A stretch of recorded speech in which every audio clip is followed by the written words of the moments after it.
Our speaker is a native of Walworth County, having lived in Delavan, Lake Geneva, Darien, and Walworth. He attended Delavan Darien High School from 1993 to 1997. In fact, his wife, Sarah, presently teaches math at Delavan Darien. They have two sons, Brady, 11, and Riley, 10. Our speaker joined the Wisconsin National Guard in 2002. He served with various units, eventually assigned to the 120th Field Artillery and shipped to Iraq in February of 2006. His tour of duty in Iraq was a study, a story of compassion, redemption, and survival. He was wounded during his tour and is a recipient of the Purple Heart. In 2007, he was designated Wisconsin's American Legion Soldier of the Year. To be honest, when George Bowman, my fellow patriot, bestowed this honor upon me, it took all my will to not back down. Honoring the fallen is something so very personal that I didn't think I could share my own grief. But if I was the first person asked, then it was my duty to not let this burden fall on someone else's already heavy heart.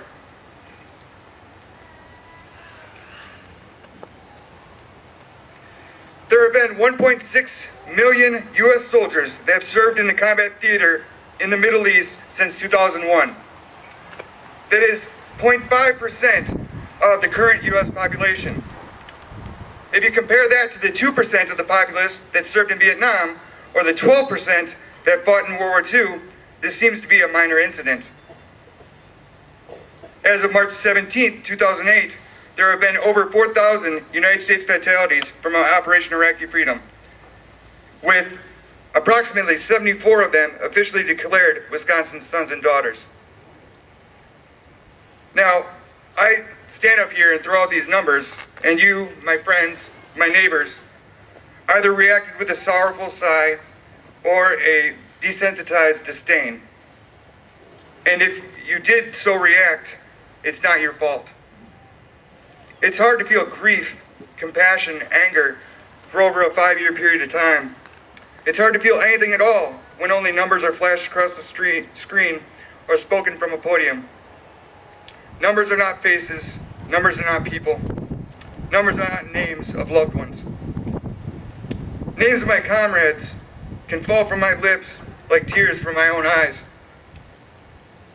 Staff Sergeant Todd Olson, Corporal Kenneth Cross, Specialist Sean Novak, Staff Sergeant Stephen Martin, Private Isaiah Hunt, Major Chris Splinter, Captain Jonathan Kurth, and Specialist Justin Linden. These are all Wisconsin sons and daughters. I'm sure more than a few of you know of Justin. Justin played baseball for the Clinton Cougars. Justin graduated from Clinton in 1999. Justin moved to Oregon, where he met his future wife, Sarah. Justin and Sarah were married on February 28, 2004, just before Justin was deployed to Iraq. On June 4, 2004, Specialist Justin Linden was killed when his convoy was attacked by improvised explosive devices and rocket-propelled grenades.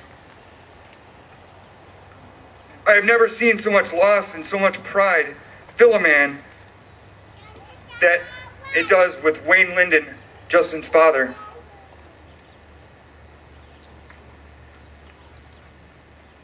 Every time he thinks about his son, you see the loss and the pride in immeasurable amounts. I too have felt the loss of a soldier.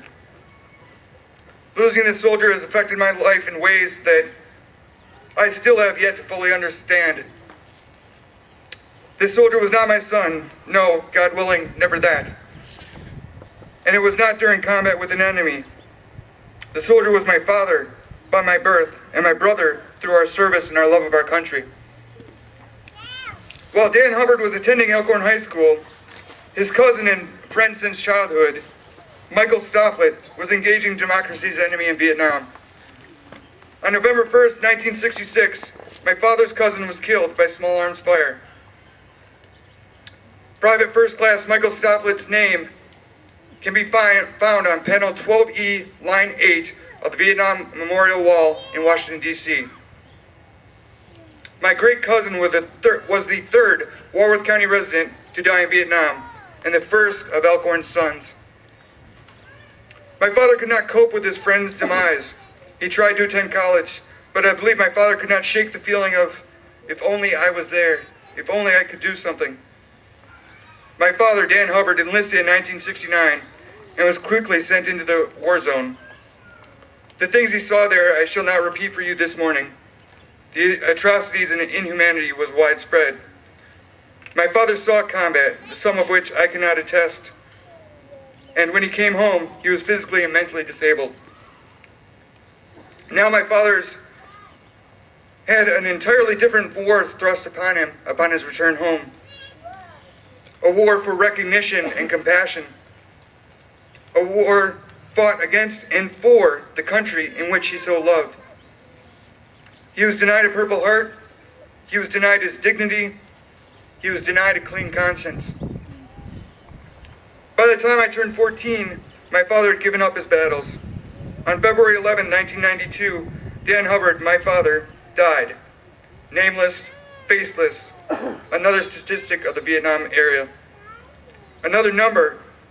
He was buried on February 14, 1992, Valentine's Day, with his friend's Purple Heart pinned on his chest.